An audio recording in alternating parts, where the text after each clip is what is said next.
Welcome, everybody. We are here for a webinar series today that is going to be talking about workforce needed to support broadband. And I would like to just let you know that this is brought to you by Waskawiwin, and Waskawiwin is the nonprofit that is supporting the Tribal Broadband Boot Camps, tribalbroadbandbootcamp.org. I'm Matthew Rantanen, the president of the Waskawiwin board, and I am, a handful of other things: National Congress of American Indians, American Indian Policy Institute, Southern California Tribal Chairmen's Association, and Golden State Net, among other things. Happy to bring a really neat panel together today to talk about the specifics of how to staff up an organization to be able to conquer this thing we call broadband. This is also brought to you by the Tribal Resource Center.net, a partner in efforts to collect and present information about broadband for tribes. So today we are going to start this in the order of Valerie Fasthorse. Valerie and I have been acquaintances, friends, colleagues, peers, jokesters for a number of years now, probably on the magnitude of over 2 decades. And so I will let Valerie introduce herself and her organization, and then I'll come back for the rest of the folks. Thanks, Matt. Yeah. Good afternoon, everyone. My name is Valerie Fasthorse. I'm the IT of the Coeur tribe, which is located in North Idaho. We first built out our broadband network and established in 2003, and I've been following Matt before that, so I knew him before he knew me. I was reading about him. I have built up from the beginning up to about 13 employees right now and 2 contract employees. We have fiber and fixed wireless, and we have approximately 4,000 customers we can serve in our area, plus or minus. And that's just a little bit about me. Cool. Thank you very much. And then let's see, next on the list will be Angela Diahkah. So Ange and I have had the pleasure of serving on the Waskawiwin board together, and we have been to a bunch of boot camps together. So Ange, go ahead. Hi, my name is Angela Diahkah. I am from the Pueblo of Jemez, and I'm currently serving as the manager for Jemez Pueblo Tribal Network. We've had our services since 2020 and during COVID, and it started out with 16 employees, and then kind of went down, and now we have a new project happening. So now we're up to 15 employees, which are permanent at this point. So we got a lot of good things happening for us. Thanks, Ange. And then last but not least, Miss Linnea Jackson from the Hoopa Valley tribe. And Linnea and I have known each other longer than I can remember. I can't remember the first time we interface. I don't know if we were fighting something at the California Public Utilities Commission, or I don't know, just hanging out on some sort of a webinar or some sort of a Teams meeting or Zoom meeting somewhere in time. But we've been together at boot camps. We've gotten to host a boot camp in the Hoopa territory, and have been involved and engaged with the Hoopa folks for a long time. So I'm very excited to bring Linnea on here. Linnea? So good afternoon, everybody. My name is Linnea Jackson. I'm a member of the Hoopa Valley tribe. I currently serve as the general manager for the Hoopa Valley Public Utilities District. Just a little bit about us. We are a tribal utility that manages foundational utilities. We're domestic water, irrigation, solid waste management, broadband since 2020, and we're working on energy projects as well as energy resiliency and microgrids. So we've been established for the last 43 years. We continue to expand. And we look forward to being able to build out, provide services to our tribal community in Aboriginal territory. And that's a little about me. It's an absolute pleasure to be here. Thank you. Cool. So that sets the panel up for us. So I think we'll just dive right into some questions and let's just do this, dialogue style where, if something sparks interest from what somebody else said, let's just pile on, because I think it's very helpful to be conversational and informative with each other's comments. All right, so you all noted the size of your organization as it currently stands. Has that been different over time? Did you just, jump right out of the game with 13 staff or 15 staff? And can you give us a sense of what caused major shifts in like where you went from starting to potentially where you are now? And then, what does the future look like in that staffing number? Who would like to go first? And Angie, maybe? I will. Oh, Sure. Valerie. Go ahead. Either way. Well, I guess when we first started this project, we didn't know what we were really in for. And there was just a call out for people to come and install Wi-Fi on the reservation. So at the time, I was an IT technician for the BIA and kind of roaming around and whatnot. So I kind of have IT background. And when there was a call for the actual employees, it was basically whoever was interested, and all the actual verbiage in the flyer was internet installers needed. So that meant anybody that knew how to install internet, not knowing what exactly it was. So we just got a whole lot of diverse people that applied for it. And at the end of the day, there wasn't a lot of us that kind of had an IT background. And starting from no infrastructure, having that, just getting to know where this was actually going. And once the network has been implemented, it's not something that's only temporary, but something that's going to stay with us for a long time. And while all that happened, we were just temporary contractors. There was 16 of us that got hired. And within a year, I believe only 4 of us stayed behind. And the 4 of us were actually doing all doing troubleshooting, doing new installs. And when we were going to be expanding to fiber to the home, there was another call for people to get hired. And this time, it's our goal was to hire majority of our tribal members. And our goal is to basically diversify them so that way they can help support the network. But at the same time, this broadband is sort of new to native countries. So it's hard to find somebody that already is a profession in this field.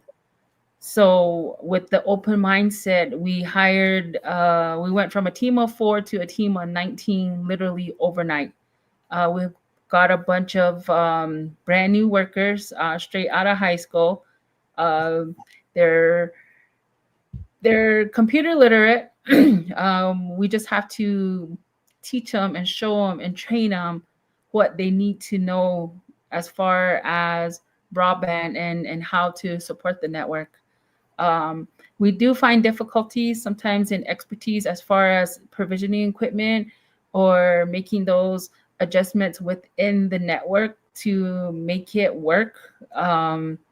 We're still struggling in those areas, but we do have consultants that are professions that actually do all the configuring and all that. But I believe for anybody that's starting new, it has to be a mixture of people that are kind of like network engineers that have been in the field for a long time. You need a lot of those. Then you need the middle ground people who kind of know a little bit of this and that, like a little bit of hardware and a little bit of software. Then you have your technicians as well who are computer literate, but they're not fully trained, but you can kind of give them direction and mold them into who you want them to be as technicians, and kind of how to fit into this whole scheme of broadband in Native country. Kind of like a chessboard. Yeah.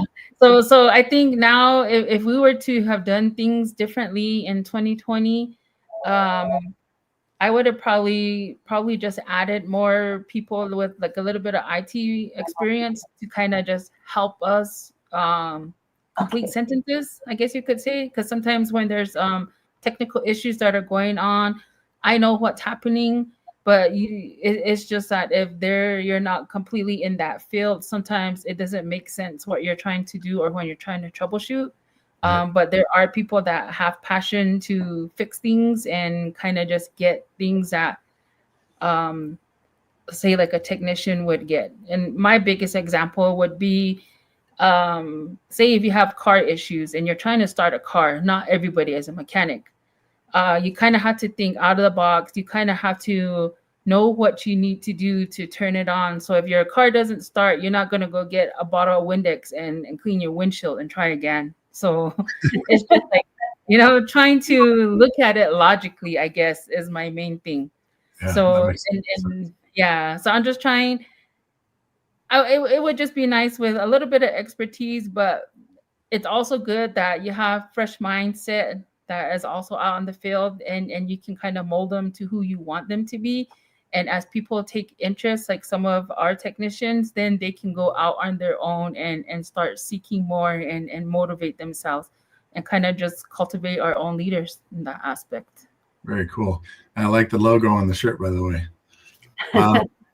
So let's switch over to Valerie, and then we'll follow up with Linnea. Valerie, how's it been for you? I mean, you're the longest running ISP, maybe other than TDV Net that I know of. So I think I'm behind you because what started this whole thing was, everyone's story. The local provider wasn't interested in upgrading or building out their infrastructure here for broadband.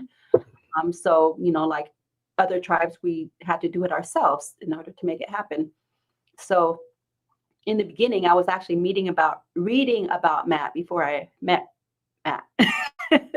He did the Hewlett Packard HP REN. What did that stand for? So yeah, Hewlett Packard was the grant that the Tribal Digital Village came from.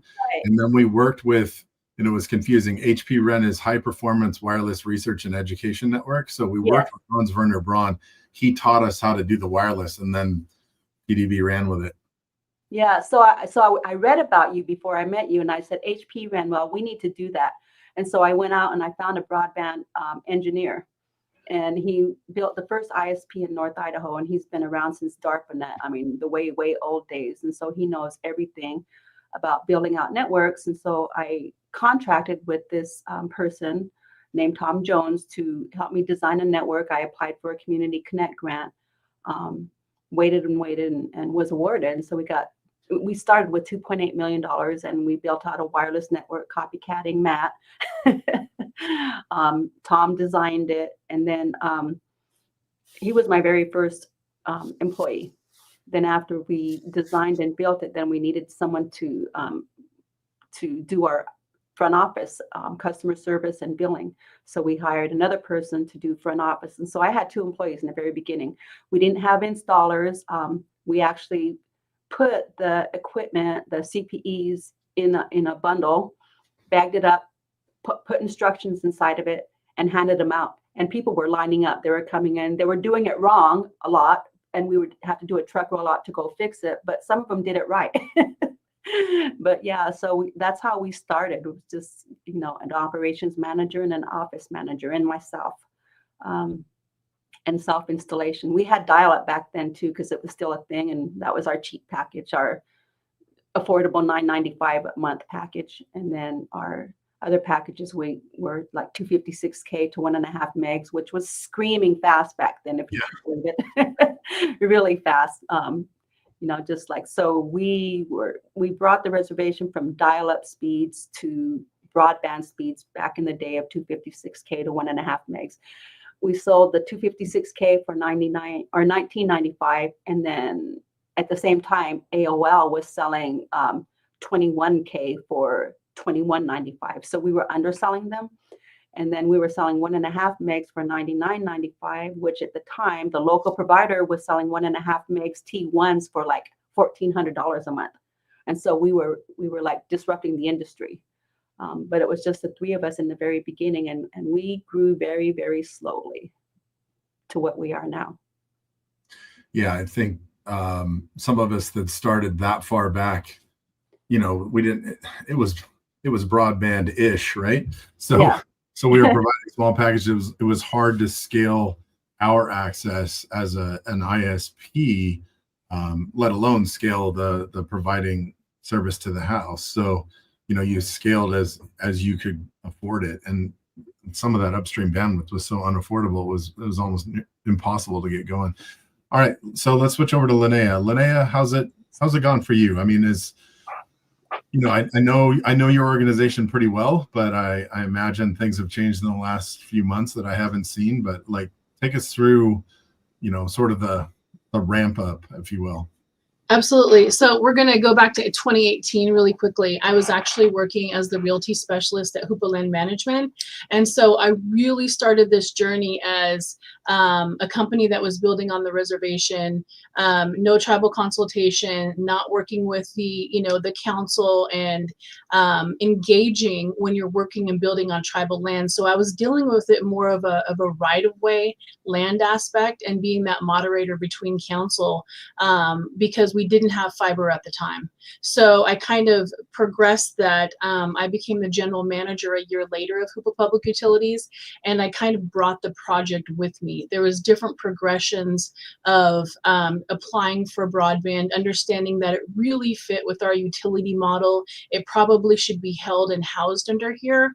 And then obviously COVID hit, just like my partner Angela. So, we're looking at 2020, when we're in a pandemic. We had already submitted an application to the CPUC for their advanced service fund. So we had an application and we had some sort of design. The pandemic hit. The tribe has 60 different departments. They ended up shutting down 30 of those for being non-essential. All of our schools were closed. People were having to work from home. So luckily, we had an IT person at the medical center who ended up coming over and becoming our broadband manager. And his name is Matthew Douglas, and he goes by Speggy. I'm sure a lot of you know him. Big ups to him. So he kind of comes in pairs with the technical knowledge. And he and I, as partners, have been able to grow this over the last 5 to 6 years. So at the very beginning, we received CARES funding as seed money to start this. Lessons learned, we probably would have done things differently, but we're operating in pandemic conditions. We're trying to get a network up and running to address critical functions. So we started off in the broadband division of really having 3 or 4 employees. So since then, that's grown a little bit. And when you're thinking about those initial people, just like Angela said, you might have different skill sets that you would have brought on at the very beginning. It was very important for us during that time to have really strong consultants.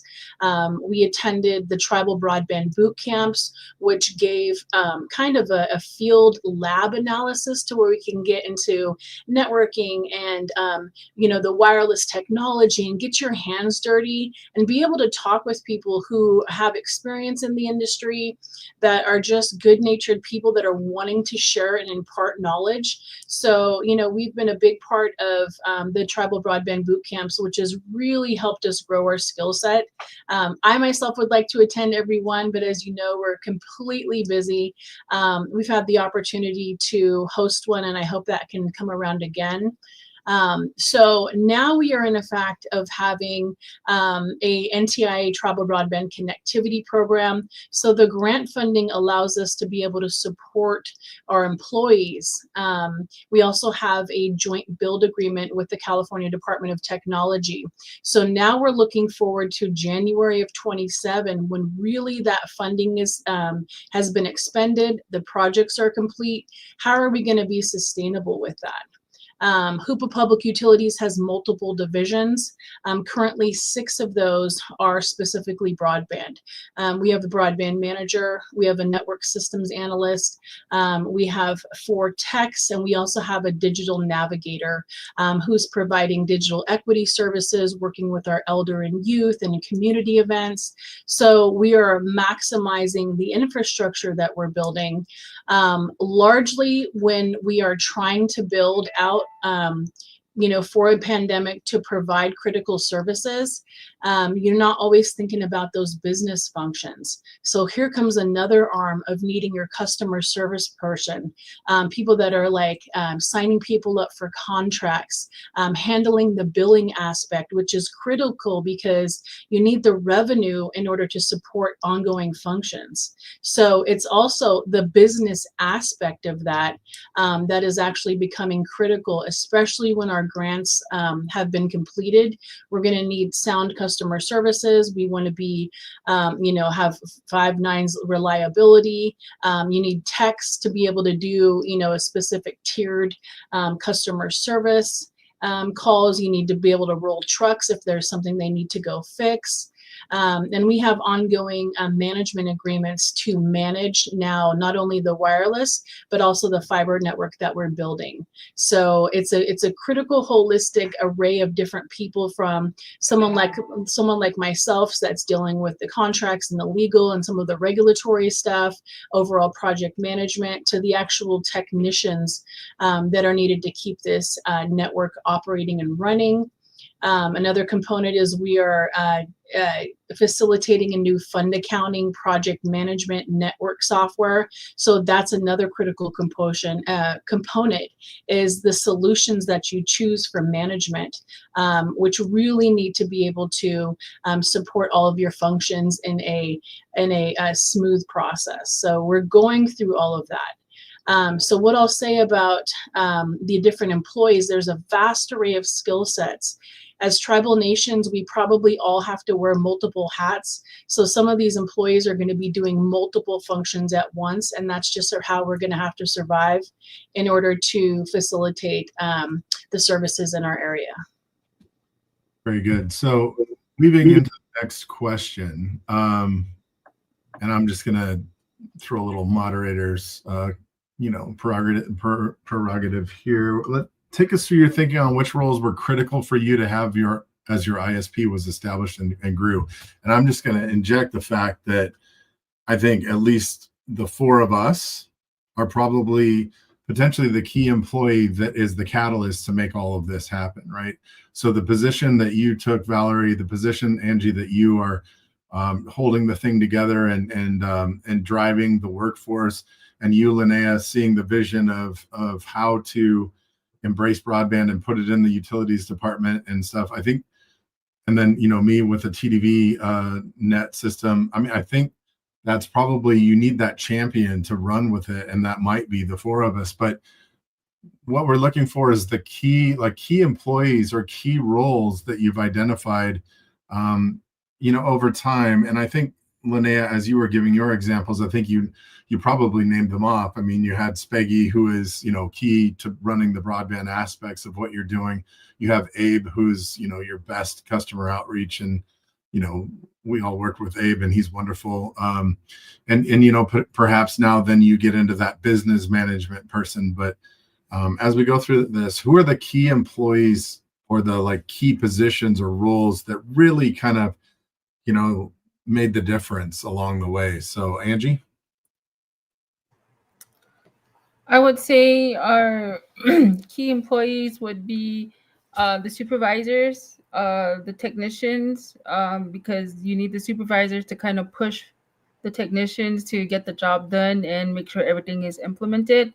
And then what we didn't know when we first started would be the digital navigators, because the fact that on our specific tribal land, they never had internet. So then it's a lot of education. And then the language barrier, like with our elders, trying to just translate to them in our native tongue what is about to happen and what is being installed and what it's going to be used for. A lot of explanation was actually required. And I would see the project going in a different direction had we not had any tribal members serving these capacities. Because the fact that if just a stranger came knocking on your doors, and especially during COVID times, we're not supposed to be mingling or visiting anybody else, I would have seen like a lot of setbacks. But fortunately, the people or the team that we had actually spoke the language, and that's what our success was on. And then, of course, the engineers, because without them, if they don't design, then you don't really know where to start or how to implement. Yeah, I mean, you can't do it without any of the groups of people that are doing the job. Sometimes it's a personality or sort of a relationship with the community that is the key role, right? So how about you, Valerie? Who are the key players, or what positions were the key players? I agree that it's the engineers who design the network, but also monitor the network, because you have your daily operations, your network operations center. You have to keep an eye on every single device that's on your network to make sure everything is up and running at all times to the ultimate that they can. On top of that, I think would be my installers. I have my outside plant technicians with my who do the fiber to the home stuff. We have bucket trucks, splicing vans, things like that. So my outside plant trenchers and things. So my outside plant crew goes out and they do the fiber runs. And then I have also CPE and ONT installers that do the wireless stuff. And we have right now, we're hovering around 80 people are in the queue waiting to be installed. And it's been a constant for over a year. We just continuously have people in the queue. So my guys should never, ever, ever be bored. On top of operations, though, we also have like our administrative stuff. We have, I have the contract accountants. I don't have an in-house accountant. I don't have an in-house HR person. So I task someone to do that as a side to their regular job. I don't have a marketing person. I would love to have one.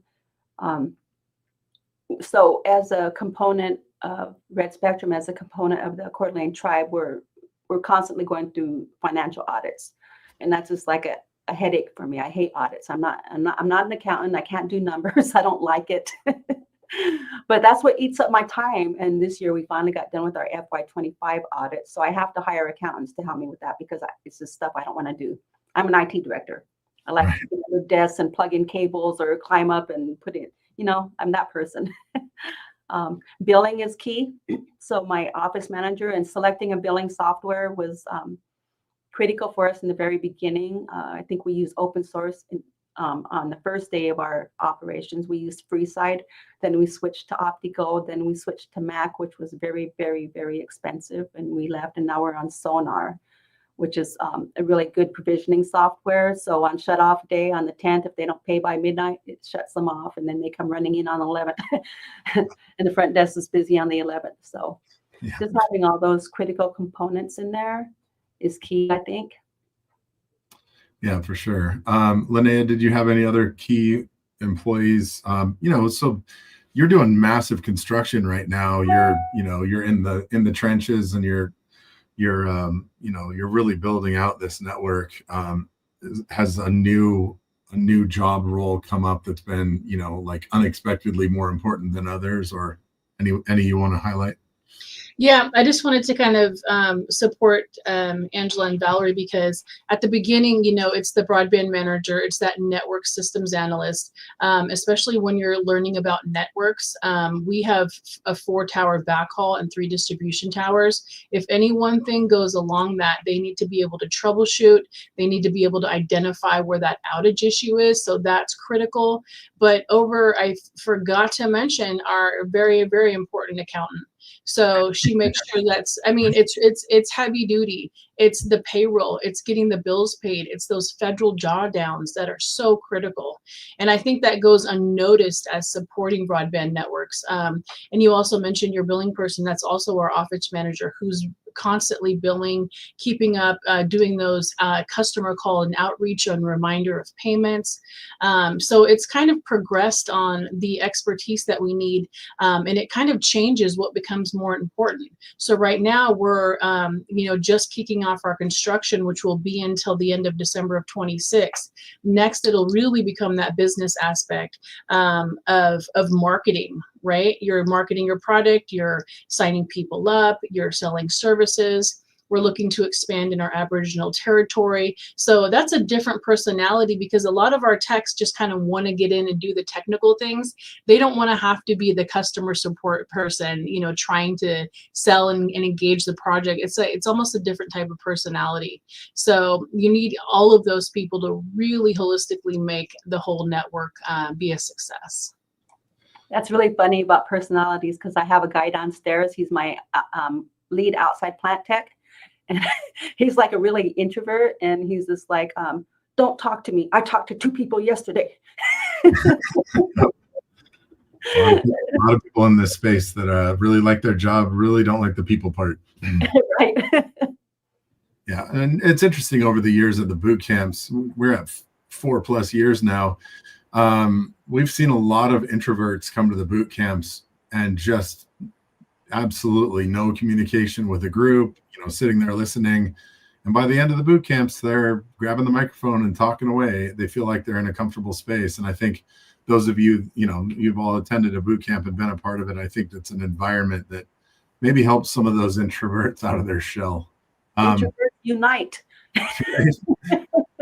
So the next question I want to ask, and I'm just going to tell a little story about this, because we made perhaps a mistake, but a choice at the beginning of the Tribal Digital Village Network about whether or not to hire, the jack of all trades, or to find somebody that is specifically fitting a role. So like, you're an early ISP, you're going to build towers, you're going to trench, you're going to do construction level stuff, building with hands and, construction kind of stuff. You're going to configure things, you're going to, make cables, plug cables in, route cables, do all that kind of stuff. And then you're going to configure stuff, and you're going to, manage the software side of things, and you're setting up a design and doing all this different stuff. Do you want somebody that can do all of those things and just change hats? Or do you want to set up sort of departments where this team of 2 does construction, this team of 2 maybe hangs radios and runs cable and perhaps does routing and stuff like that, and then this one or this group is probably more suited towards business management and things like that? And if so, can you tell like why? Right? So with TDVNet, we're too small, right? We had to do everything. Each person had to do everything. But I figure if you had a grant come in, maybe you had the luxury of identifying people for their skill sets and setting up sort of like departments. So let's go through that one a little bit, Ange. We're kind of at that point. I think now we have the funding to set up those specific persons to do a specific job. So right now we're kind of going through the trial of things where my original 4 people on the crew was everything. We're the installers, we're the navigators, we're the customer support, and we kind of did all that. And sometimes it was too much to handle. And now that we have an admin assistant who can help with a lot of the paperwork and a lot of the funding and keeping our accounts updated and the billing, which is a lot help. It means a lot to the team. And then we have our technicians who are specifically out in the field. But we just need a lot of training and a lot more hands-on to kind of compartmentalize these positions. As Valerie was saying, like she has her outside plant and then she has her ONT crew. It would be nice to have that. However, I believe kind of diversifying the team. I kind of want them to have a whole picture. So in case of staffing, and if for some reason anything happens, my technician should be able to support outside plant and whatever that happens in the knock at the same time, know a little bit of the billing so we're not completely just dead in the water and we can keep moving forward to help people. However, my entire team is expected to be digital navigators. The fact that anybody can ask for help at any point in time. So the hard part of it was trying to earn the trust of our own people here on the reservation. And sometimes they don't let us know if their internet is down. But should they see any other worker, or people actually call my mom and let her know that their internet is down, then they let me know. So, and in order to open up people, trying to gain the trust of our own tribal members, should they ask any of the team members, they should have an answer for them, or they should offer some sort of assistance so that way we can get their services restored or up and running. So it would be nice to kind of have a certain team to go do this, like certain tasks and stuff like that. But at the same time, I think it's really important that everybody that's supporting the entire network has one job, and that's to keep the network up and running and make sure that we're taking care of our people. Whereas if we're shorthanded in one department, a little bit of their knowledge in different departments will allow them to be more successful. Yeah, so even the introverts have to have that support structure in their chemistry. Very good. So let's see, Valerie, you want to add on that at all? So is the question on when to make a decision to grow? Oh no, it's more a little more like are you capable of doing everything on the network, or is it time to like hire specific people that do specific tasks? So I didn't mean to have like different crews. It just turned out that way logistically.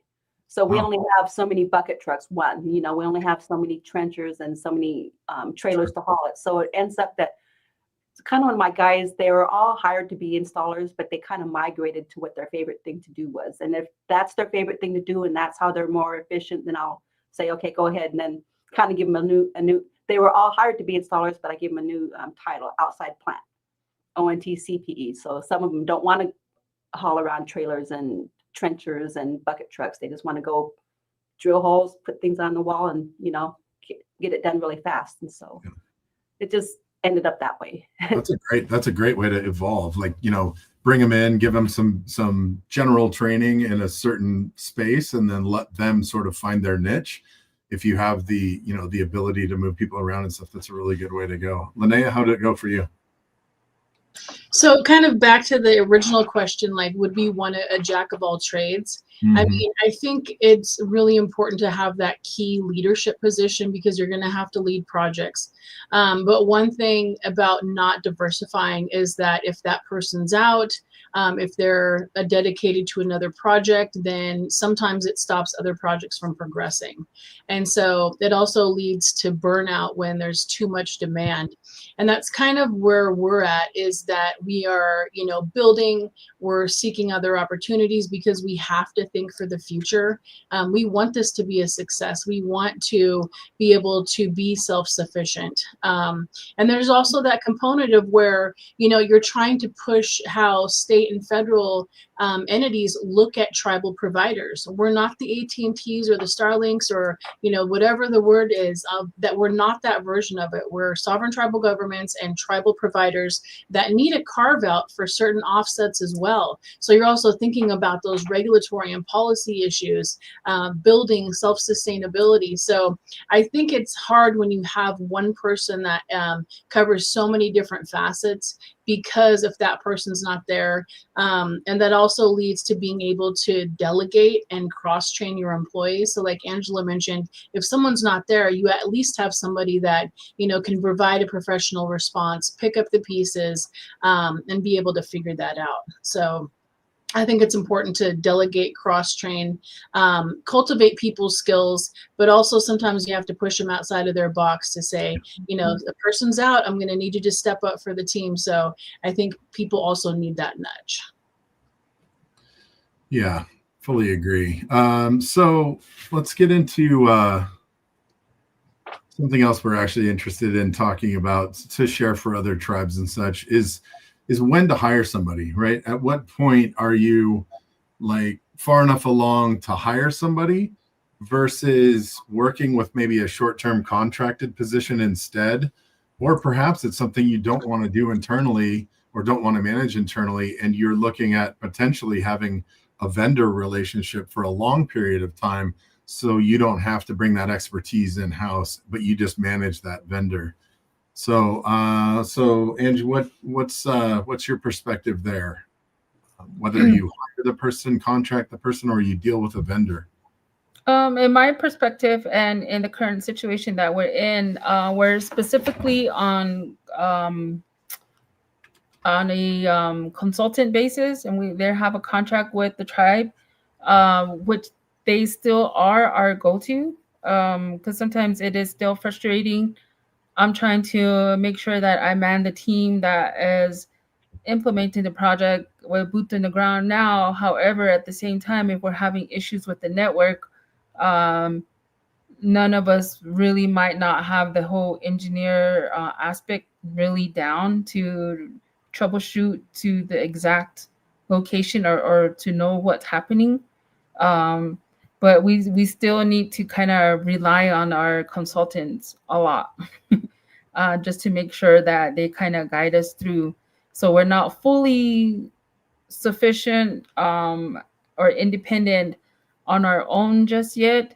And I believe that we do need the consultants as a contract or on contract, because there are going to be things that are happening that we just won't know what to do, or and the engineers won't know exactly, or the vendors will know because it's their product that they need to support, and we're just the end user or the buyer for the certain products.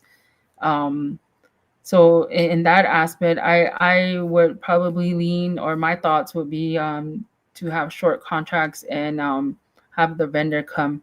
But at the same time, when the vendor do come onto our tribal lands, that I push the team to actually go out and work alongside with them to see what's happening, and maybe one or two of the people on the team can kind of actually catch on, so that way, should anything like that ever occur in the future, we would have an idea what to check, where to check, and what needs to be replaced. Excellent. Yeah, and I just want to just dispel a myth for everybody that's attending this webinar or watches it in the future. None of the carriers on the planet do it in-house. They all contract out. They contract their construction, they contract their dig alert services, they contract everything. They house an umbrella that manages a lot of the stuff, but they hire out the expertise, or they scale by hiring outside contractors to do stuff. So why wouldn't tribes do the same thing in a capacity issue or, an expertise issue? And it's really great that you're shadowing those folks to learn those aspects of the business so that at some point you could be completely self-sufficient. Valerie, did you want to touch on that one at all? Yeah, so I think the critical people that we have decided to hire on full-time staff are, the installers, the people who are doing the day-to-day operations. But the things that I contracted out, I mentioned earlier, is accounting. I don't really have enough work for a full-time accountant. And so I have two accountants, and they both work part-time. One does daily accounting, and he spends maybe 15 minutes a day doing my accounting, and the other one spends maybe 5 hours a pay period doing other stuff for me. I also contract out sort of marketing. I just, like there's this company out there called Harper, and I recently brought a guy out, and he flew his drone around, and he's doing some local marketing assets for us. I don't contract out HR, but I do contract out my payroll processing because that's a critical component, and I want a company to do it rather than an individual, because as the gals mentioned earlier, when you have one person who does it and they're gone, then the whole thing falls apart. So I actually outsource that to a company. So they have like 5 girls in the company. If one's gone, the other one can do it for me. Other than that, I think that my day-to-day operations, I definitely have to have full-time staff, because the demand is here. Like I said earlier, we have about 4,000 people in our service area. We have a take rate of 30% right now, so there's lots of room to grow. We have, like I said, 60 to 100 people in the queue at any given time. So that really drove the decision to bring people, installers, and outside plant crew on full time. Nice. Linnea, I kind of know what's going on in your neck of the woods, so let's hear it. Right. So we just had, with tribal governments, we just had an election. So we have a new chairperson and we have 3 new tribal council seats. So with that change in leadership becomes different initiatives.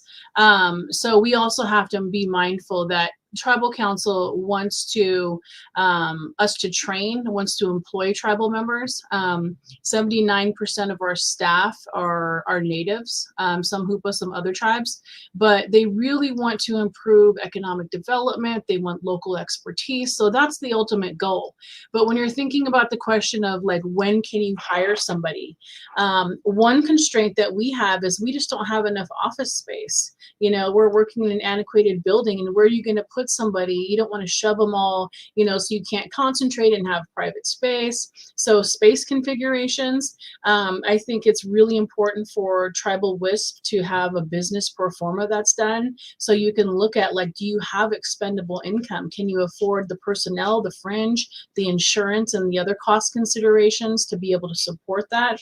And I think that we all have some level of consultants that we use for multiple things. Is it network expertise? Is it marketing? Is it design and analysis? So the ultimate goal is probably to have trusted consultants and partners, but the ultimate goal is to be able to outgrow that and gain expertise over time, so you can kind of cut down on the outside services that you need. But I think for smaller WISP, that's just the reality. But you really need to be making sure that you can continue to pay the bills, keep the lights on, and be able to support and provide a living wage, and not spread yourself too thin. So that's kind of the considerations we're having to make. I would love to hire more people because there's a gap. Can we afford it? Do we have the space? Is that good for us long-term sustainability? That's the questions and the analysis that we're doing now. Perfect segue into my last question, which you don't already know about, and that is, given your situation currently and your workload and your future growth in the foreseeable future, do you have everybody you need on staff? If you had the resources, who's missing? What position is missing from staff? Who might that be? Linnea, go ahead and go, since you were on that vein already. Absolutely. So I think that absolutely has to be a dedicated customer service position. So as we know, there's been a change in administration and funding. So the digital equity opportunities that we expected to be able to apply for on a federal and state level have been cut. So we now have our digital navigator, who's a natural customer service person, working with the community, engaged, might transfer over to customer service and those engagement activities. But we absolutely need dedicated customer service. We need on-call support, probably 24/7 or at least 8 to 5, maybe some weekends. We also need GIS. So we had some kind of transition in that. So when we're building, we're making sure that we have as-builts, that we know where our lines are at. So that's going to be important for future projects, that we need to know where our infrastructure's at. So it's also the GIS gap. We also probably need a couple of other Class A drivers. We do have several tower climbers. So I really think it's going to be the business aspect and customer service that's going to make the business sustainable. Once we have infrastructure, once we're growing out, I think that's going to be absolutely really critical. Excellent. So Valerie, do you have all the staff you need? What's your dream edition? My dream addition, even though I said I don't have time or wouldn't have enough work for him to do, would be, or her, an accountant, because Full time. when I'm in QuickBooks, or when I'm in our billing software and I have a question, I would love to be able to just run down the hall and say, hey, what's this? But instead I have to pick up the phone and wait, and then I forget the question. I get lost and forgot what I'm looking at, because I stare at QuickBooks every few days and just kind of like Linnea said, that, you have to know your numbers. You have to know where you're at any given time they come up, equipment breaks, can we afford to replace a part? Well, I have to go on QuickBooks and take a look and say, okay, yeah, we're doing good this month or whatever. Sometimes major things happen. So I would love to have an accountant. Marketing would be another one. Compliance, regulatory compliance. There's a lot of compliance reporting that goes into this. Right now it's between me and my admin assistant, but I'd really like to have someone just be dedicated to that, and I don't have to worry about 499A, 499Q, 481. I mean, the list goes on of what we have to do. I filled up a whole sheet of paper and a half of what our reports that we have to do. Sent it to Jim at Mobius, and so he filed it with the FCC with, what was that order they did to get rid of? Just recently, yeah. FCC, delete. I filled a page and a half of that, delete. So anyway, yeah, compliance people. I think that's it. Perhaps that accountant could also help you with reporting. Yeah, give them the compliance. Cool. Ange, what's the dream staff person or position you'd like to fill if you had the resources? I would have to agree with Linnea because we are growing, and right now I think we're struggling with a lot of customer service, somebody to kind of just man the office while we're out in the field. We have our admin assistant, which is doing all our admin work for us, but she's also filling a lot of roles for customer service and helping people as they come into our office and kind of directing them. And we also took on the Verizon phone program for our tribal members. So people come to do payments, and we're kind of taking her away from her work. And it'd just be nice to have more customer service agents sitting there creating the trouble tickets as people call in. And now that we're getting a little bit bigger and expanding our services, we're starting to see a lot more people walking into our office, whereas we never had that before. And then also with the digital navigator classes and all the digital literacy classes that we're going to be offering, I just need more people to man the office, and instead of me trying to take them out of the field and leave them there, because there is work that needs to get done. So someday, Right. and like Linnea said, even if we have the means to hire, but where are we going to put them? We're stacking everybody. Right, double-decker desks. So we've gone through about 52 minutes now of really interesting stuff based on some predetermined questions plus an additional one. Now you get a minute each. If there's anything else you want to add to this for those folks that are thinking about running or do run an ISP for their tribe and manage a network, any tidbit, any secret sauce, anything you want to share that that might be helpful to others. I'll start with Valerie. Hi. So I would say that, you should always begin with the end in mind. Like you draw on paper napkins if you have to. You start doing your record drawings in your head, then you transfer it to documentation and paper, and then you go get it engineered and designed or whatever. So I think that it's really key and important that you document your work all along the way, because you wouldn't believe how fast time goes. And a couple years from now, you're trying to remember what port did what, or, you don't know. So you have to document your work all along the way. Also, I think that safety is an important factor. These guys are out there, and I always tell my guys who are there climbing ladders, climbing towers, it's like, if the girls who dance on poles have to wear a hard hat, so do you. And the other thing is communication. There's often times when a tech will go out and do something, they won't tell billing. And so a customer might have free service for a long time, and then she gets really mad and like, hey, how come you didn't document this? You didn't tell me. So, communication is key. Very good.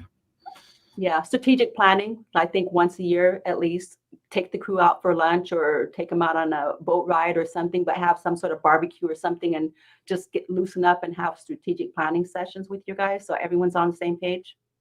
Nice. I like that. Angie, what, any tidbits? Yeah, she's right. Valerie's right. Just making sure there's a lot of communications. If you're working with engineers, make sure like you just check to see how far they'll support you or any other support or any equipment cost and replacement, and making sure you have shelf spare in case you end up with a struck pole like us now. We don't have anything on spare, so we got to go and seek the last minute, whereas if we knew a lot ahead of time, we could kind of sort of stock up for incidents like this. Other than that, I say a lot of communication with anybody that you're working with to make this project successful.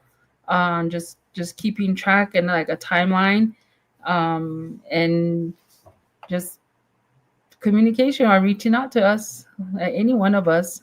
And I got a lot of good information from the two that were in discussion with us here today, because I thought like, oh my God, like what do I do now? Like I'm the only one in this boat, but you know, it's just the growing pains of it.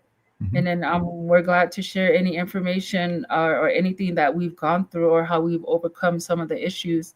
It's a lesson learned, as long as we're back online. Excellent. Linnea, what's the secret sauce? Ooh, I was like, can somebody bottle that for me? So, I mean, I'm going to be the first to admit, we've made mistakes over the last 6 years. If I could go back in time, I would probably make certain decisions on things. But like Angela said, like that's the growing pains of it all. One thing that we have a lot of vendors that are wanting to reach out and wanting to grab our business, right?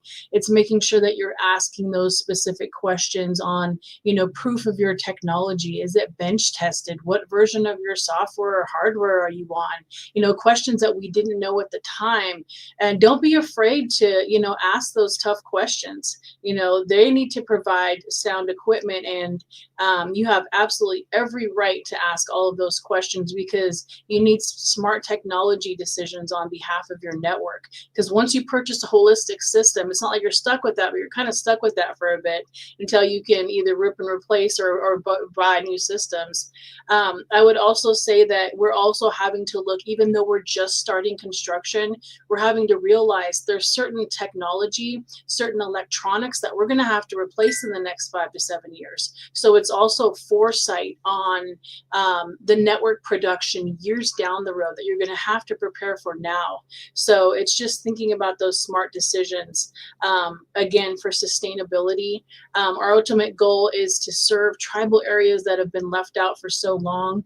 And we really need to be successful. I'm really proud of the two women that I'm on, because it's nice to see longevity. It's nice to see Angela and her work as well, that's going through some of the same things. And I feel, that's strong. There's some strong Native power right there. And those women that are leading networks. Don't be afraid to make mistakes, because they're going to happen. Choose strong partners. Choose wisely who you're bringing on your team. And ultimately, there's going to be some bumps in the road, but you will be successful in the future, especially if you keep pushing and doing it for your community, and if your heart is in the right place. So I believe in that. So if you want to have any of these conversations live, I suggest you go to a Tribal Broadband Bootcamp. Find out about new events at tribalbroadbandbootcamp.org. We have one coming up in August 18th at Sault Ste. Marie in Upper Peninsula, Michigan. And we have another couple set for the end of the year. And I think there are going to be some amazing events this year. So please check in there, see if it fits your schedule. We'd love to have you. There's travel support. We want to thank the Tribal Resource Center for supporting us in this effort, as well as these wonderful panelists. Happy to call them all friends and colleagues and peers. It's been a wonderful run. I can't wait to have, the rest of our years together solving these issues for Indian country. Thanks, Linnea. Thanks, Angela. Thanks, Valerie. Appreciate you. Thanks, Matt. Thanks, everyone.